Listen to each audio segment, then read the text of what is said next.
这一枪不仅击中了女特工，也彻底打碎了军情五处的金字招牌，撕开了英国情报界最黑暗的阴谋。故事开始于伦敦街头的一场大堵车，在这拥挤的长龙中，一支车队缓慢前行，而车队里押送的正是美国中央情报局多年来苦苦追捕的恐怖组织头目卡西姆。这次行动由英国军情五处主导，他们好不容易抓住了卡西姆，正打算把他移交给美国呢。原本预计20分钟前就能抵达英国军方机场，结果这交通一瘫痪就全泡汤了。负责开道的女特工基顿和搭档罗伯急得像热锅上的蚂蚁，一心想着赶紧疏通交通，好顺利完成任务。可谁能想到意外说来就来，警方突然把押送任务需要的直升机调走了，这让押送行动一下子变得困难重重。更要命的是，监控发现有几辆摩托车速度快的不正常，在拥堵的城市里横冲直撞，目标直指卡西姆所在的车队。军情五处的指挥中心瞬间拉响警报，气氛紧张的能拧出水来。他们意识到肯定是有人来接球了，果不其然，一辆摩托车很快就逼近了基顿的车。基顿刚想反击，搭档罗伯却拦住了他。就在这时，指挥中心迅速下达紧急作战指令，一个枪手从摩托车上跳下来，把基顿从车里拖了出去，还逼着他和罗伯跪在押送卡西姆的卡车前。这一幕刚好被路边的摄像头拍了下来，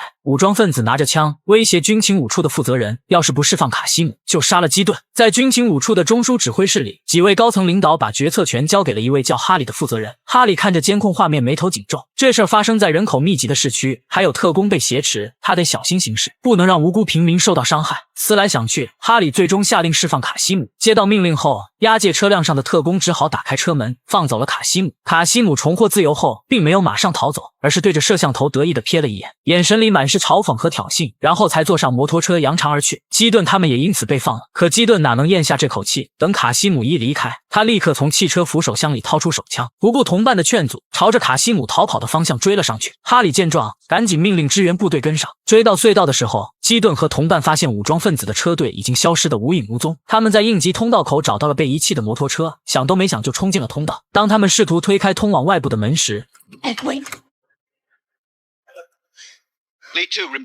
基顿把艾德受伤的消息上报给指挥中心，之后独自冲出危险地带。可这时武装分子已经登上货车加速驶离，基顿对着货车连开数枪，却还是没能拦住他们。因为卡西姆的手下破坏了周边所有的监控设备，军情五处这下没了线索，根本追踪不到他们的动向。而哈里呢，本来马上就要卸任退休了，结果出了这么一档子事。卡西姆逃脱，这无疑成了他职业生涯中抹不掉的污点。之后，哈里去给嫂子敬献了花束，还和卧底特工艾琳秘密见了一面。他跟艾琳透露了自己的退休计划，还劝他别再追查卡西姆了，赶紧抽身。可艾琳一心想着抓住卡西姆为组织立功，怎么可能轻易放弃呢？哈里走在泰晤士河畔的大桥上，心事重重。他突然停下脚步，走到护栏旁，靠在柱子上，眼神空洞地凝视着河水。就这么静静地站了一会儿，镜头一转，来到了莫斯科的拉米尼克区。此时，一名小伙正在被一群当地的混混纠缠。小伙身手矫健，脑子也灵活，撞破窗户顺利来到了外面。刚刚起身，那群混混就追了上来。小伙在穿过马路时，差点被一辆车撞到。Will Holloway。Get in。 看了一眼身后的追兵后，小伙果断拉开车门坐了进去。小伙名叫威尔，曾经也是军情五处一员，而眼前的女人汉娜是军情五处现任的特工。他递给威尔一份资料，里面是哈里站在泰晤士桥上的照片，而另一张照片里已经没了哈里的踪迹。没错，哈里失踪了，他们需要威尔帮忙寻找哈里。不久之后，他们乘坐飞机返回到了伦敦，和军情五处的高层碰了面。由于哈里和威尔的父母在一起工作，双方关系要好，且哈里在消失前曾去祭奠了威尔的母亲，所以他们认为哈里在跳河消失后，威尔肯定知道他的去向。但威尔在听后却指出了问题，哈里跳河前后两张照片的右上角都有同一只鸟，不同的时间却有相同的画面，说明监控被人动了手脚，而指使者肯定就是军情五处无疑。知道真相还找来自己，显然他们的目的并不单纯，就算没有猫腻，威尔也不愿意帮忙。当初正是哈里将自己开除的，所以他的死活自己毫无兴趣。说完后便起身就准备离开。 You and Harry ever talk much about Berlin? The night your father died? 听到这话的威尔重新返了回来，因为他只知道父亲牺牲那晚是和哈里在柏林执行任务，其他的一概不知。高层提醒他可以找到哈里，亲自问问他当晚发生的事，说白了还是想借着威尔的手找到哈里。但他们不知道，此时在英格兰北部海岸的一片荒废之地，有一位老人正在为自己准备今天的第一顿饭，而这人正是哈里。在听到外面的引擎声后，哈里立刻熄灭了炉灶上的火。眼前的这些人都是卡西姆的手下，也是他这次的目标。货车在卸货的时候，负责监视四周的人发现了哈里，这人紧张极了，马上带人开车冲了过去。但其实哈里是故意暴露自己的，目的是想引卡西姆出来。很快他就被带到了卡西姆面前，这正中哈里下怀。但对于哈里的出现，卡西姆并不在意，直到哈里说出了一个叫阿斯玛车臣的人名，因为这个名字的主人正是卡西姆的妻子。How'd you find me? Alone. So what do you want? I want to know who helped you escape. I know it was someone on my side.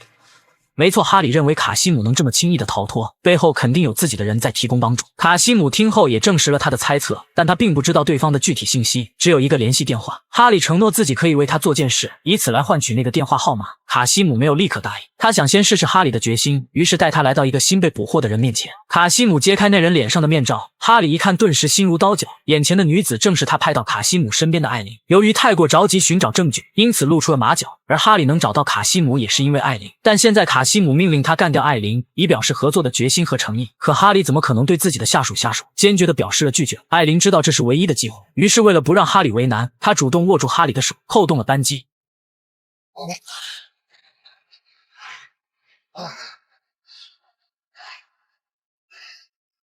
You got a deal.